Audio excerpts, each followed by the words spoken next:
Hey everybody, welcome to another video review by cigarfellas.com. My name is Brent. I'm going to be your reviewer today, and today I am going to review the La Palina El Diario, and this is the Robusto size.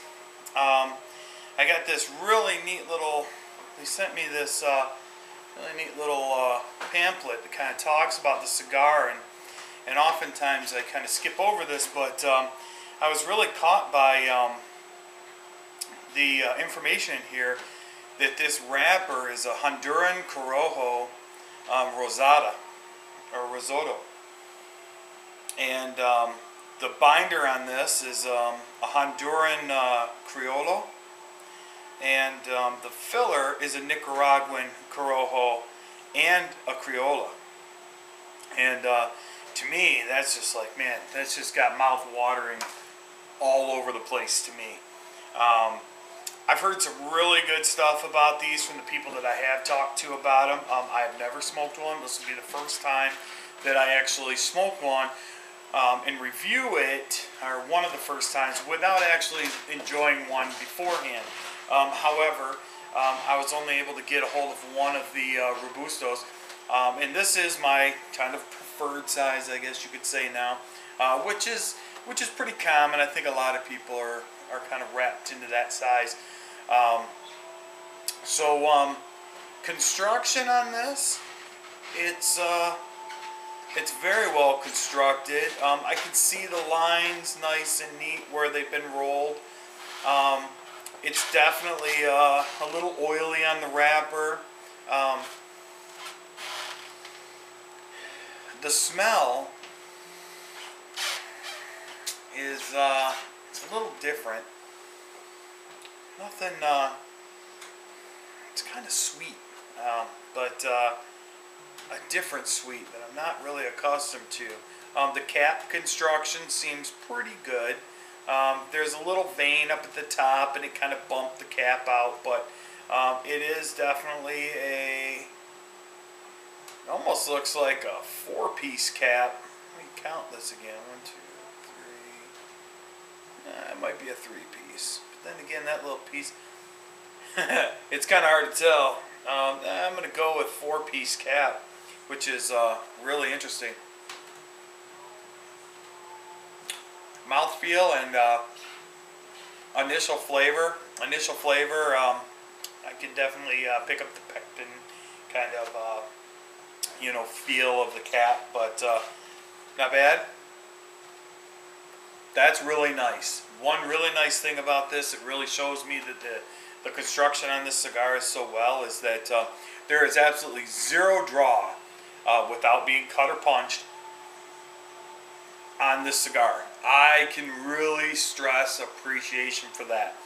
So many times I go and I'll pick up a cigar, and before I even cut it or anything, and I'll just kind of suck on the tip of it a little bit, and it's like I've already cut it, and that says a lot to me about this cigar.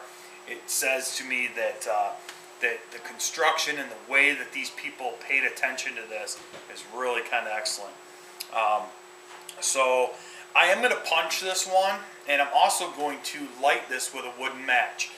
The reason I'm doing that is because I kind of want to pay a little bit of homage to the history behind this cigar. So I'm going to go ahead and punch this, get it fired up, and I'll be back with a few words after I'm about 1/3 of the way through the cigar. Hey everybody, welcome back. So I'm a little into this, a little less than 1/3. I started experiencing a lot of things, so I wanted to kind of share them. This cigar, definitely on the lighter side of medium bodied, incredibly smooth.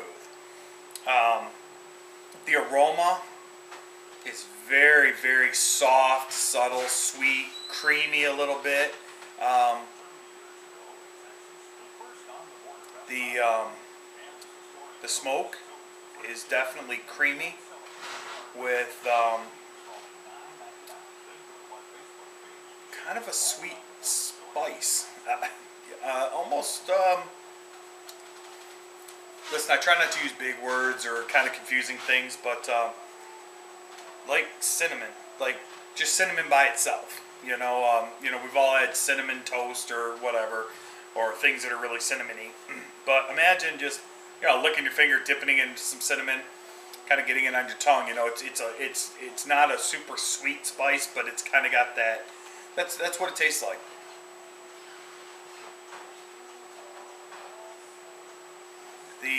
The retrohale is very smooth, very creamy. It really is good. The initial light was pow right in my face with spice. I mean, it was like I thought I was in for a good rodeo ride with this cigar when I first fired it up. But it really mellowed out fast and just really, it is really incredibly smooth. But I'm going to smoke a little bit more of this down, and we'll come back and we'll do another part of this video. Hey everybody. So we're down to the last little bit here, and I'm actually going to take the band off now because it's getting really close to the end here. But and I do save all my bands. But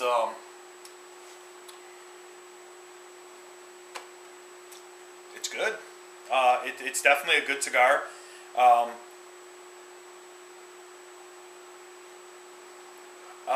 I have only had these maybe a week, so I actually had to use my draw tool on this.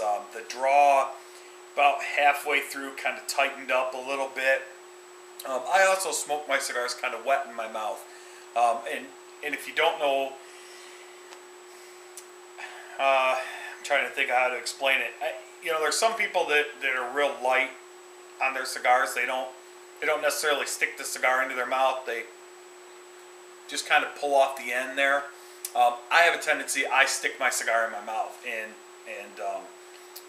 I generate a lot of saliva when I'm smoking just because of the flavors, that stimulate my tongue, obviously. But so sometimes I can get my ends a little wet, so it's not uncommon. But in this case, this one definitely needed to be opened up a little bit.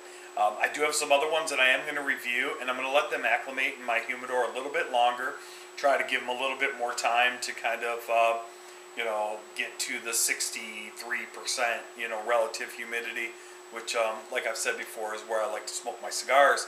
But all in all, this thing stayed pretty consistent from, that first part in the beginning where it was spicy, then it went to smooth, kind of creamy, sweet with real light spice, kind of like a cinnamon almost. And it's good. It really is good. This is a great stick. The blenders did a wonderful job on it. It's getting a little spongy, there's some people out there, and I'm actually going to touch this up while we're talking, but there's some people out there that'll say, oh, it should never get, spongy like that. It's a bad wrap, or, they didn't roll it tight. But, to be honest with you, I don't mind. I don't find that to be necessarily true. I don't find that it's a bad thing to have a little bit of sponge at the end, I do smoke my cigars a little quick. This one, I try to take a little bit of time on. I've been smoking it for, about an hour. And, I've still got maybe, 20 minutes, a half hour left on it. But, very consistent. Like I said, the aroma is still nice and sweet. It's very smooth. The retrohale is great. I would definitely recommend these guys to all of you. And like I said, this is the La Palina, and it's the El Diario, which actually it's got some really interesting information in the inside of this.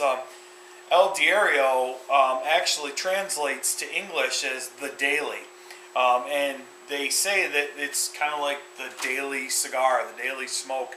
And to be quite honest with you, I could definitely see myself smoking this as a daily cigar. I'll talk further with the manufacturer once I get done with the rest of these, and find out where I can find these in my area or where I can find them, to purchase online. But all in all, great stick. My hat's off, literally. But you can always follow us online at www.cigarfellas.com.